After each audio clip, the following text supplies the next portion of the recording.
Hi everyone. One of the most important points Moti makes in the video is that we never start from zero when learning a second language. Whether we realize it or not, we bring our entire first language grammar system, our sounds, word order, sentence structure, and more into the process of learning a new language. He compares it to linguistic baggage that we carry with us. Even though we might not even though we might want to leave that baggage behind and start fresh, our brains don't work that way. Our first language, meaning L1, is always going to influence our second language, being the L2, in nearly everything we do, from how we pronounce the words to how we form sentences and even how we understand meaning. I see this a lot because I am not only an ESL teacher, but I am also a Spanish 1 teacher. So I can tell you that my non speaking Spanish students who just know English grab all of their regular and say the words that are in Spanish with an English accent, and it's harder for them to roll their R's and do different things. So, being a teacher of language, I can tell you that yes, that's something we definitely do all the time. Now, as far as learning English, for example, he talks about how Spanish speakers, when they're learning English, might say sparkle instead of sparkle because Spanish doesn't allow words to start with an SP without a vowel in front. So the Spanish speaking brain naturally inserts an E, and that perfect example of L1 transfer affecting pronunciation. So we get words that we hear like sparkle, sprite, spring.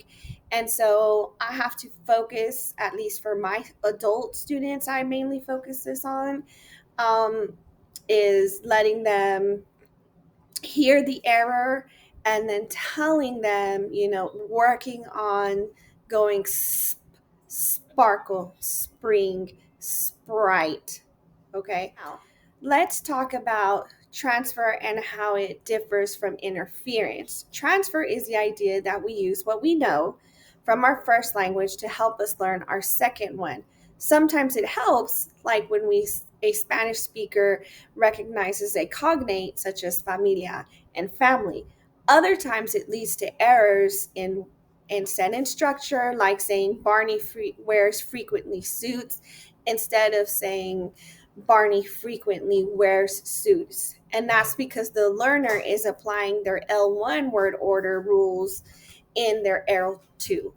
And I see that a lot of times, especially when we're working with students and they are used to saying um, pelo negro, meaning black hair, but they don't say it like that. They'll say hair black.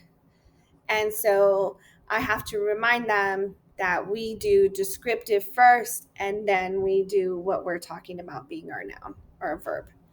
Okay, now interference, on the other hand, is often used more negatively. It suggests that the first language is getting in a way of or causing problems for us learning our second language. But Moti's explanation is more balanced.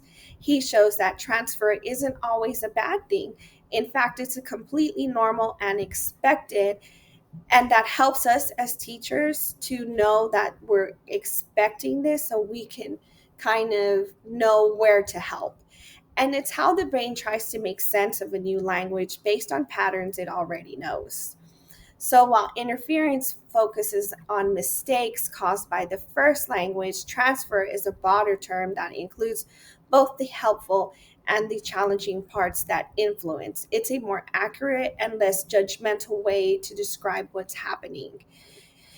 In short, learning a new language is not about erasing what we know from our first language, but it's about building on it. And Moti Lieberman helps us understand that transfer is a natural and necessary part of learning language, not just a source of errors. And as teachers of emergent bilingual students, it's important that we recognize that transfer is not a problem, but it's a starting point for growth. It's important that we let our students know also that just because they know the language of English eventually, right, there's always going to be words that they're always going to be learning.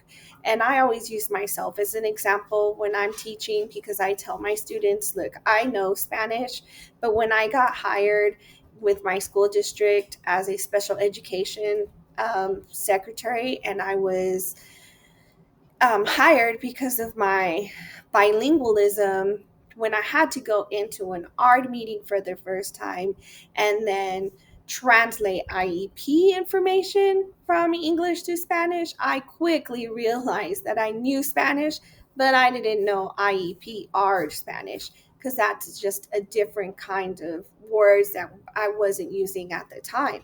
So I'm always learning new words, and our students are always going to be learning new words. And that's really important. It's very important that we let them know that they're always going to be learning, and we have to accept that. And it's okay, because there's too many words to be constantly learning. All right. Well, I hope everybody has a good day. Thank you.